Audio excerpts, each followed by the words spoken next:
Umri sahihi ambao nauona kwa kutekeleza ibada ya hija natumai ni umri wa ujana.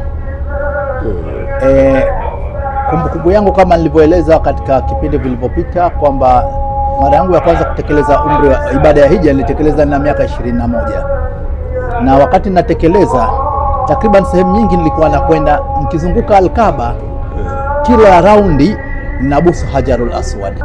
Na kwenda kutekeleza ibada unatekeleza ambayo ilikuwa huna wasiwasi. Natumai kuna kipindi kutoka hapa Mina, kutoka Arafati, kuja Muzdalifa, kwenda Maka ni kitu ambacho nilikuwa ninazoea mmekwenda kwa miguu, na ndio maana mpaka hii leo sijazoea kupanda gari. Kwa hivyo kufanya ibada ya hija, ibada ya hija inahitaji nguvu. Mwenyezi Mungu anatuambia kwamba walillahi ala nasi hijjul baiti man istata ilayhi sabila. Mtu unapopata uwezo ni vyema uje utekeleze ibada ya hija, na kadiri ukiwa kijana basi inakuwa ni vizuri zaidi. Sisemi kwamba wazee wasije. Sisemi kwamba wazee wasije. Mtu kapata uwezo wake ni vyema anakuja. Lakini na mtu hata akija inabidi atekeleze na atizame na ushauri wa daktari. Kuna watu wengi wanakuja hija lakini kupiga jamarati hawezi. Kwa sababu baina ya kwenda kupiga jamarati na tunapokaa takriban ni mwenendo kidogo, ni masafa kilomita kadhaa ambapo inabidi utembee. Tunakwenda kidogo kidogo.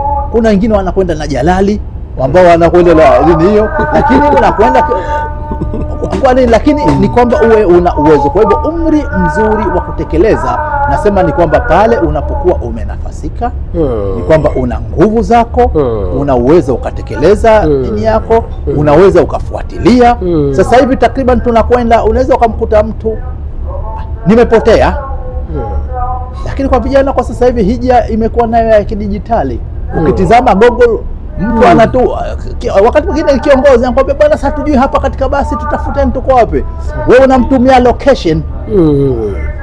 Takriban kwa vijana kwa sasa hivi ndio wanaweza wakanini. Hii inategemea kwa sababu hija imebadilika, kuna vitu vingi ambavyo pengine vinaweza vikasaidia. Kwa hivyo mimi kikubwa nitakachowashauri watu waje katika umri wa ujana. Mtu asisubiri mpaka akawa kazeeka sana.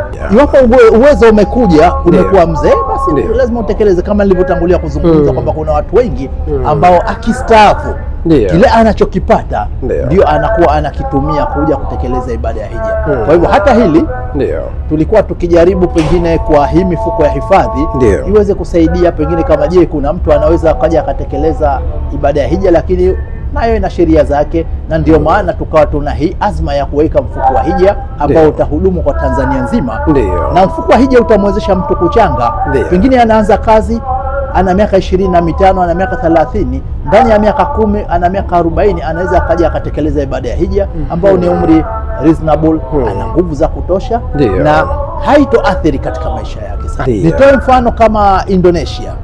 Indonesia kama unavyo kwamba unaweza ukachangia ushakamilisha, lakini unaweza ukachukua kama miaka 15 ndio uje hija. Sasa ikiwa hija kwamba watu unasubiri katika kipindi kama hicho, ni kwamba wanaweza wakatizama kwamba watu wazima au mtu aloandikisha kipindi kirefu ndiye ambaye anaikuwa anapewa kipaumbele cha kuweza kutekeleza ibada ya hija. Kwa hivyo utakuta kwamba watu wazima wanapewa kipaumbele wapo.